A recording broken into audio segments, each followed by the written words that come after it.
दोस्तों स्वागत है आपका अपने YouTube चैनल पर जिसका नाम है जस्ट प्लेट। दोस्तों शरीर यदि कृष्ण है तो राधा आत्मा है। राधा ही एकमात्र ऐसा नाम है जो कृष्ण के पहले लिया जाता है। दोस्तों ये दो नाम दो नहीं एक हैं, इसलिए कहा जाता है श्री राधे कृष्ण। जैसे परमात्मा का ही अंश आत्मा है, ठीक वैसे ही संबंध कृष्ण और राधा का है।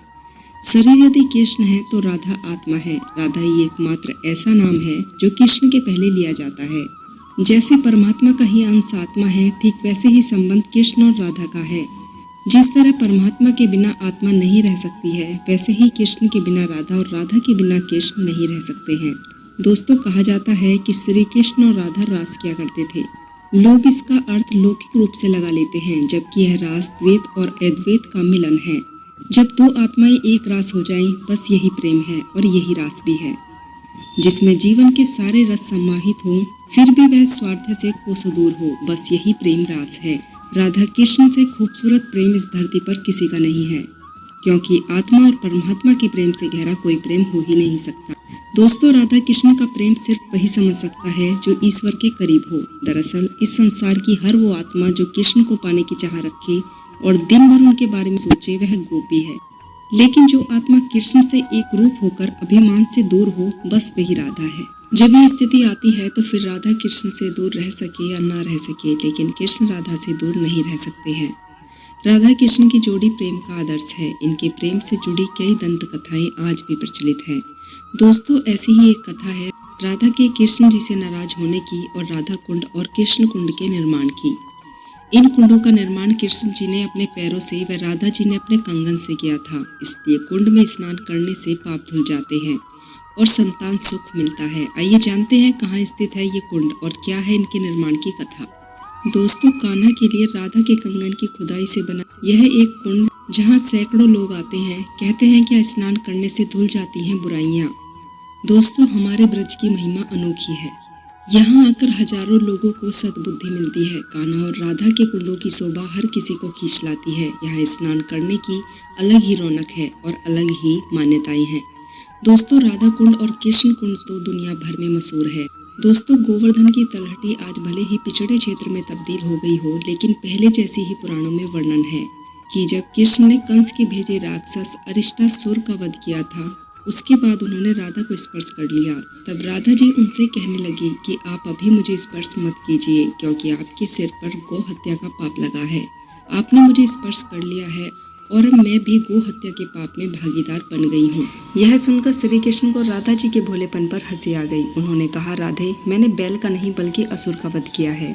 तब राधा जी बोली कि आप कुछ भी कहें, लेकिन उस असुर का वेश तो बैल का ही था, इसलिए आप गौ हत्या के पापी हुए। यह बात सुनकर गोपियां बोली, प्रभु जब वस्त्रासुर की हत्या करने पर इंद्र को ब्रह्म हत्या का पाप लगता है, तो आपको पाप क्यों नहीं लगेगा। दोस्तों श्री कृष्ण मुस्कुराकर बोले, अच्छा तो आप ही बताइए कि मैं इस पाप से कैसे मुक्ति पा सकता हूँ। तब राधिका ने अपनी सखियों के साथ श्री कृष्ण से कहा, जैसे कि हमने सुना है कि सभी तीर्थों में स्नान के बाद ही आपकी इस पाप से मुक्ति हो सकती है। यह सुनकर श्री कृष्ण ने अपने पैर के अंगूठे को जमीन की ओर दबाया।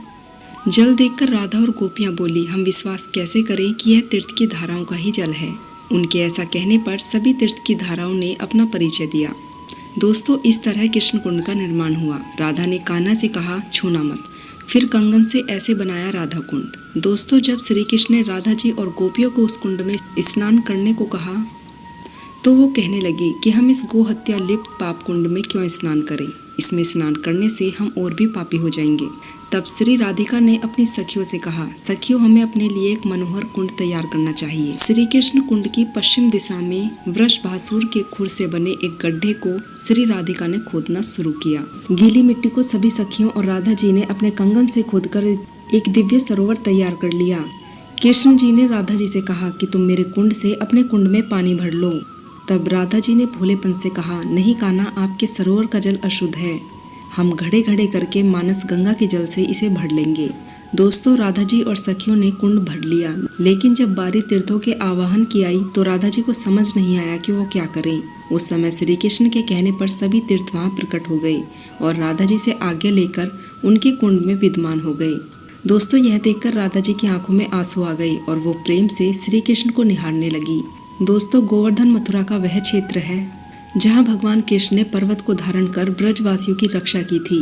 दोस्तों, राधा व कृष्ण कुंड यही है। आज के हिसाब में गोवर्धन से लगभग 5 किलोमीटर की दूरी पर स्थित यह कुंड दुनिया के श्रद्धालुओं को अपनी ओर खींचता है। माना जाता है कि राधा और श्री कृष्ण ने बहुत सारा समय यहाँ साथ में बिताया था। वे इस कुंड में जल क्रीड़ा किया करते थे। ये दोनों ही कुंड गोवर्धन के दोनों ओर दो नेत्रों की तरह स्थित हैं। कार्तिक माह की कृष्णाष्टमी को इन दोनों कुंडों को बनाया गया था, इसलिए कृष्णाष्टमी मुनिया पूर्णिमा को यहाँ मेला लगता है और दूर दूर से श्रद्धालु इस कुंड में स्नान करने आते हैं। दोस्तों, कहा जाता है श्री कृष्ण के द्वारिका चले जाने पर ये दोनों कुंड लुप्त हो गए थे। कृष्ण के परपोते ब्रजनाभ ने इसका फिर से निर्माण कराया था। 5000 साल के बाद ये कुंड लुप्त हो गया। फिर इसका निर्माण महाप्रभु ने कराया। महाप्रभु जब यहाँ आए और उन्होंने लोगों से राधा कुंड व कृष्ण कुंड के बारे में पूछा तो लोगों ने कहा ये तो नहीं पता, लेकिन काली खेत और गोरी खेत के नाम से 2 जगह हैं जहाँ अभी भी थोड़ा जल है। दोस्तों, इसके बाद इसका पुनर्निर्माण हुआ। कहा जाता है कि महाप्रभु इसमें स्नान करते हुए हे राधा हे कृष्ण कहते हुए यहाँ बेहोश हो गए थे।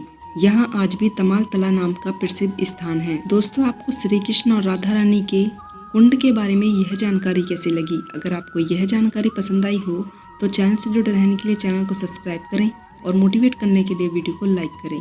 तो दोस्तों, मिलती हूँ इसी प्रकार की अन्य जानकारियाँ लेकर। तब तक के लिए आप अपना ध्यान रखें, खुश रहें। जय सनातन, जय श्री राम।